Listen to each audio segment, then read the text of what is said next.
Today I'm craving some pork belly, so let's go get one. All right, so last time we brought you guys along for the journey, we went to Thomas Farms. This time we're gonna show some love to my local supermarket, which is Drake's. So not one of the big ones.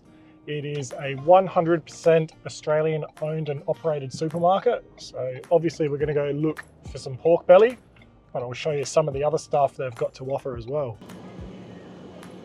Right, so I was going to talk you through what I was doing in the store, but they had some music blasting, so I didn't want to risk getting done for copyright if that was in the background.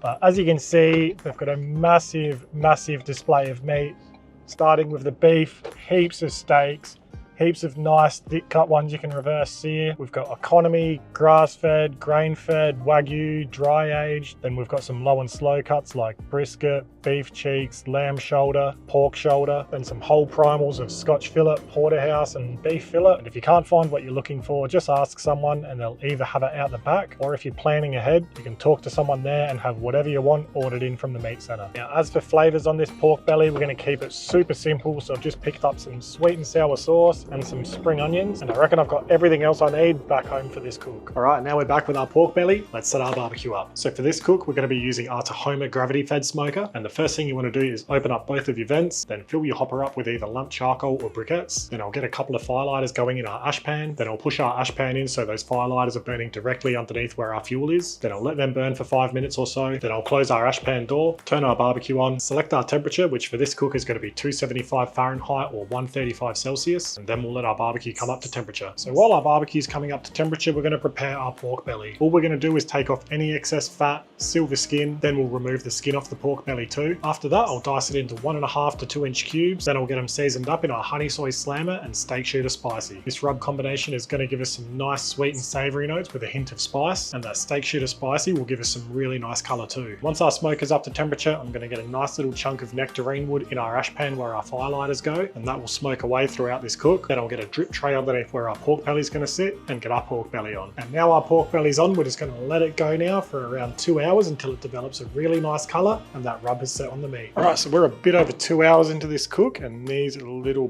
pork belly cubes are looking absolutely incredible. So what we're going to do now is get them into a foil tray, and we'll bring them over to our cutting board, get a bit of butter on each little pork belly piece, then we'll pour over that whole bottle of sweet and sour sauce. Then I'll cover the tray in foil and get it back in the smoker. And now we're going to let them go for another 90 minutes to 2 hours before we come back to check on them for probe tenderness. All right, so our pork belly's been in the tray for around 90 minutes now. So let's take the foil off and see where they are at. Now these are probing super soft and they're at around 99 degrees Celsius or 210 Fahrenheit internal. So what I'll do is take that foil off, then I'll put another glove on over the top, then we'll bring our pork belly down, then we'll give our pork belly a good mix around in that sauce and make sure they're all coated, and we'll close our lid for 5 to 10 minutes just to let that sauce set. All right, and after 10 minutes you can get these out, or if you wanted to go ahead and give them another dip in that sauce, absolutely go for it. But I'm just going to get these out and onto a bed of rice. Then I'll simply top these with some sesame seeds and spring onion.